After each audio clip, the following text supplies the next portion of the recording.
আসসালামু আলাইকুম প্রিয় দর্শকবৃন্দ, আজকের ভিডিওটি একটি ব্যতিক্রম। আজ আমরা শুধু আলুর বাজার নিয়ে কথা বলবো না, আজ আমরা আলোচনা করব এমন তিনটি বিষয় যা বর্তমানে বাংলাদেশের কৃষি এবং কৃষকদের ভবিষ্যতের সঙ্গে জড়িত। আহ, প্রথম যে বিষয়টি সেটি হচ্ছে বর্তমান সময়ে যুবকরা কি কৃষির দিকে আসছে নাকি কৃষি থেকে দূরে সরে যাচ্ছে। দ্বিতীয় বিষয় হচ্ছে অনেক কৃষক কেন এখন আলু চাষ ছেড়ে দেওয়ার কথা ভাবছেন। আর তৃতীয় যে বিষয় সেটা হচ্ছে 2025 এবং 2026 সালের বাস্তবতায় কৃষকের আশা আর বাস্তবতার মধ্যে পার্থক্য কোথায়। চলুন শুরু করি। প্রিয় দর্শক, একটা সময় ছিল গ্রামের অধিকাংশ তরুণ বাবার সঙ্গে মাঠে কাজ করতেন, কৃষিকেই ভবিষ্যৎ হিসেবে দেখতেন। কিন্তু আজকের বাস্তবতা অনেকটাই বদলে গেছে। অনেক তরুণ এখন চাকরি, ব্যবসা বা বিদেশ যাওয়ার স্বপ্ন দেখছেন। এর একটি বড় কারণ হলো কৃষিতে অনিশ্চয়তা। মাসের পর মাস পরিশ্রম করার পরও যদি ন্যায্য মূল্য না পাওয়া যায়, তাহলে একজন তরুণ কেন কৃষিকে নিজের পেশা হিসেবে বেছে নেবে? এই প্রশ্নটি স্বাভাবিকভাবেই উঠে আসে। তবে এটাও সত্য, অনেক শিক্ষিত যুবক আধুনিক প্রযুক্তি ব্যবহার করে নতুনভাবে কৃষিতে যুক্ত হচ্ছেন। তারা নতুন জাত, আধুনিক সেচ ব্যবস্থা এবং বৈজ্ঞানিক পদ্ধতি নিয়ে কাজ করছেন। অর্থাৎ কৃষিতে নতুন প্রজন্ম আসছে, তবে সংখ্যাটা এখনো প্রত্যাশার তুলনায় কিন্তু কম। এবার আসি দ্বিতীয় বিষয়ে, অনেক কৃষক কেন আলু চাষ ছেড়ে দেওয়ার কথা ভাবছেন। এর উত্তর খুঁজতে হলে মাঠের বাস্তবতা দেখতে হবে। একদিকে বীজ, সার, কীটনাশক, সেচ, শ্রমিক সব কিছুর কিন্তু খরচ বেড়েছে। অন্যদিকে অনেক সময় বাজার দর সেই খরচও তুলতে পারছে না। বর্তমান প্রেক্ষাপটেই আমরা যেমনটা দেখতে পাচ্ছি যে 1 কেজি আলুর উৎপাদন খরচ 25 থেকে 26 টাকা, কারো কারো ক্ষেত্রে হয়তো 27 থেকে 28 টাকাও হয়েছে। সেক্ষেত্রে খরচ তুলতে হলেই দেখা যাচ্ছে যে 30 টাকায় কিন্তু আলু বিক্রি করতে হবে। সেক্ষেত্রে আলু বিক্রি হচ্ছে 16 বা 17 টাকায়, 18 টাকায় এরকম।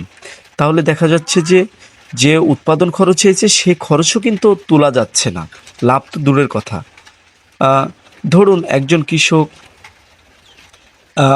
প্রতি বছর এইভাবে লস করছে, তাহলে সে কি আলু চাষ করবেন বা কৃষিতে ঝুঁকবেন? এখান থেকে তো যুবকরা ইন্সপায়ার হওয়ার কোনো সুযোগই নেই। তাহলে এত পরিশ্রমের মূল্যটা কোথায়? একজন কৃষকের লাভ কোথায়? এমন পরিস্থিতি একবার হলে মানুষ কষ্ট পায়, 2 বছর টানা হলে মানুষ চিন্তিত হয়ে যায়।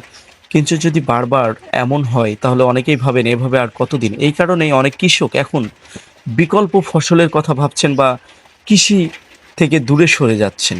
এবার আসি আজকের সবচেয়ে গুরুত্বপূর্ণ বিষয়ে, যে কৃষকের আশা এবং বাস্তবতা। 2025 সালেও অনেক কৃষক লোকসান গুনেছেন। 2026 সালেও অনেকেই ভেবেছিলেন হয়তো এবার পরিস্থিতি বদলাবে, কিন্তু এখনও অনেক কৃষক সেই প্রত্যাশিত দাম পাননি। একজন কৃষক যখন বীজ রোপণ করেন তখন তার মনে থাকে একটি স্বপ্ন, ভালো ফলন হবে, ভালো দাম পাবেন, ঋণ শোধ করবেন, পরিবারের মুখে হাসি ফোটাবেন। কিন্তু যখন বাজারে এসে দেখেন দাম খরচের নিচে, তখন সেই স্বপ্ন ধীরে ধীরে হতাশায় পরিণত হয়।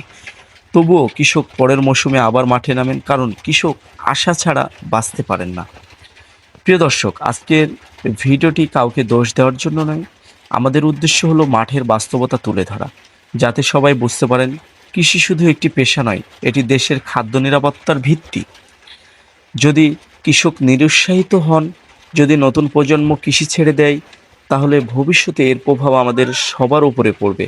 তাই আমাদের প্রত্যাশা, কৃষক যেন তার উৎপাদিত ফসলের ন্যায্য মূল্য পান, যুবকরা যেন কৃষিকে সম্মানের পেশা হিসেবে দেখতে পারেন, আর কৃষির ভবিষ্যৎ যেন আরও শক্তিশালী হয়।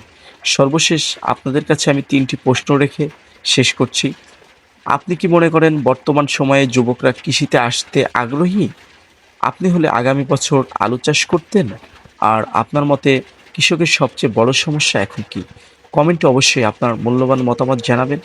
ভিডিওটি ভালো লাগলে শেয়ার করুন, যাতে আরও মানুষ, আরও আলু চাষি ভাইয়েরা এই বাস্তব চিত্র জানতে পারে। ধন্যবাদ সবাইকে। সবাই ভালো থাকবেন। আসসালামু আলাইকুম আ রহমতুল্লাহ।